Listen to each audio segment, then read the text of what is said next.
বয়স যখন 18 ছিল তখন চিন্তা করতাম আমার সময় একদিন আসবে। এখন যখন 30 হয়েছে এখনো চিন্তা করছি আমার সময় একদিন আসবে। আবার যখন 40 হবে তখনও আমি চিন্তা করব আমার সময় একদিন আসবে। আর যখন 50 হবে তখন ছেলেমেয়েরা বড় হয়ে যাবে, বিয়ে হয়ে যাবে, তারা নিজের পায়ে দাঁড়িয়ে যাবে। তখন চিন্তা করব এখন ঘুরবো ফিরবো, পছন্দের খাবার খাবো, ভালো ভালো পোশাক পরবো। কিন্তু জানেন, সেই সময়টা আর কখনো আসবে না। জমানো টাকা দিয়ে ছেলেমেয়েদেরকে পড়াশোনা করাবেন, বিয়ে দিবেন, এরপর ছেলেমেয়েদের কাছ থেকে কোনো ধরনের চাওয়া পাওয়ার আকাঙ্ক্ষা বা ইচ্ছা কাজ করবে না।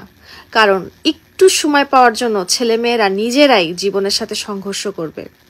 এরপর আল্লাহর কাছে চলে যাওয়ার সময় চলে আসবে। এই জন্য জীবন যেভাবে চলছে সেখান থেকে নিজের জন্য একটু সময় বের করুন। কারণ ছাড়া একটু হাসুন, না হলে সব আশা আশায় থেকে যাবে। একটা সময় নিজের শরীর আর সাপোর্ট দিবে না, সব ইচ্ছা মরে যাবে। এই জন্য হাজার ব্যস্ততার মাঝেও নিজের জন্য একটু সময় বের করুন, নিজের জন্য বাঁচুন।